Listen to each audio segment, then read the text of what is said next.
Hello, my name is Reverend Dr. May Elise Cannon. Today is Monday, June 17th, and today is day 255 since the attacks by Hamas on South Israel.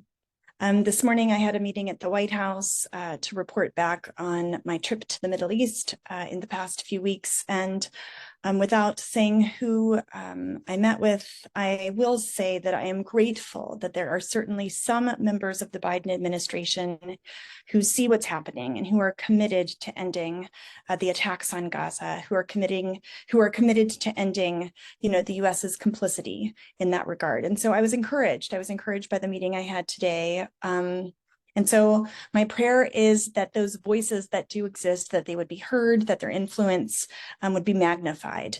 Updates from over the weekend and in the last 24 hours. On Saturday, the Israeli Defense Forces announced they would be having tactical pauses for 11 hours a day in just one small area. This has been in the news quite a bit, but on this one road in South Gaza, they said the purpose was to aid the delivery of aid. The pause began on Saturday, according to the IDF. It was meant to allow trucks to move from Kerem Shalom, the main entry point that aid's been going through, limited aid, to the southern part of the Gaza Strip, up the Salah ad-Din Road, northwards. The pause is supposed to last 11 hours a day. But today, according to aid groups and according to UNRWA's chief, they said hostilities continue in Rafah and operationally nothing has yet changed.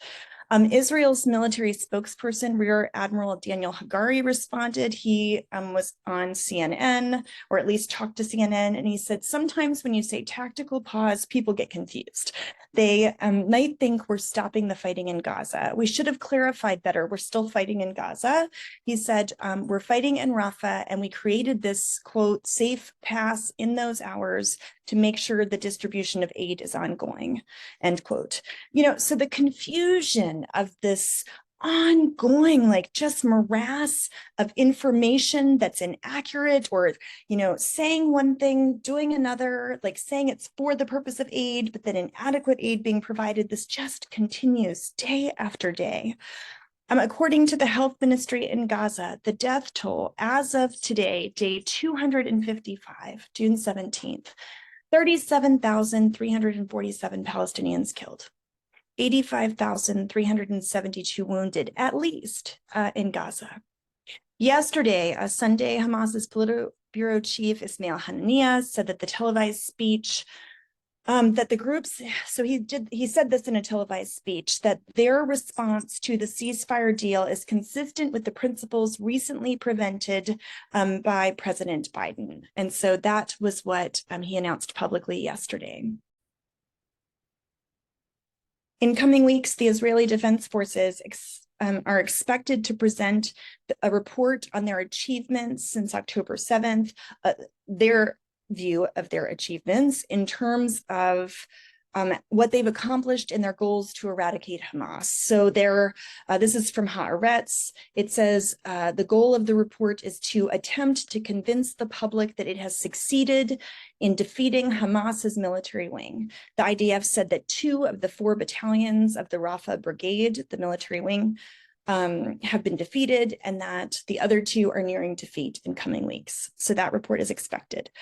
The Associated Press, the AP, had an investigation that identified at least 60 Palestinian families where, listen to these numbers, this is so horrific, where 25 people or more were killed in bombings between October and December. The title of this AP article, I read this earlier today. The title of the article is Takeaways from the AP Investigation into Palestinian Families Being Decimated in Gaza. It talks about generation after generation after generation being killed in just one attack. According to the AP, it was the deadliest and most destructive phase of the war, now in its 9th month, this period between October and December. AP also geolocated and analyzed 10 Israeli airstrikes among the deadliest in the war between October 7th and December 24th. And together, the strikes killed more than 500 people. 10 strikes killed more than 500 people. The 10 strikes that were analyzed mainly hit residential buildings, homes, and shelters where parents, children, and grandparents were huddled together for safety. In no case was there, this is from the article, I'm reading from the article. In no case was there an obvious military target or direct warnings to those inside. I just want to read that again. In no case was there an obvious military target or direct warnings to those inside. The Salem family has lost at least 270 members in all. This is important information, particularly for building the case of genocide that is being investigated at the International Court of Justice, to which the targeting and the destruction of families will be vital evidence. So I wanted to be sure just to share that horrific news today. According to Al Jazeera, the Israeli army claims to have taken control of about 60 to 70% of the city of Rafah in South Gaza as a part of its ground offensive. The ground offensive of Rafah just hit 40 days. 40 days. NGOs have reported some numbers that I wanted to share with you. This was communicated to Churches for Middle East Peace through private channels. But these are NGOs that are on the ground in Gaza. Over 1 million people have fled Rafah since May 6th. The number of people estimated to remain in Rafah al-Mawasi today, June 17th, is approximately 60 to 75,000 people, and approximately 150 households, which is about 750 people, are estimated to remain in Rafah City today. Only 750 people.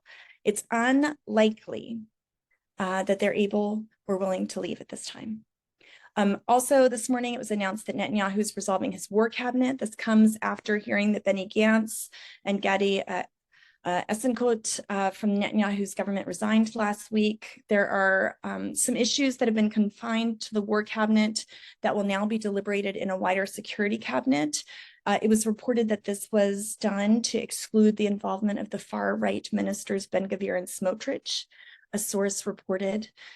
And an update on Israel-Hezbollah hostilities was released today by the Israeli Defense Forces in English, where the IDF spokesperson Hagari said that the intensified cross-border fire from Lebanon's Hezbollah into Israel could trigger serious escalations, adding that such could have devastating consequences for Lebanon and for the entire region. I did not watch the video, but I would imagine that the IDF did not address Israel's killing of at least 2 very high-level Hezbollah officials in the past couple of weeks. And finally, Prime Minister Netanyahu met with Amos Hochstein, which is a U.S., it's actually President Biden's envoy and our U.S. senior advisor to the Middle East. We don't hear about Amos Hochstein a lot in the news, but he's been in Jerusalem meeting to try to de-escalate tensions between Israel and Hezbollah.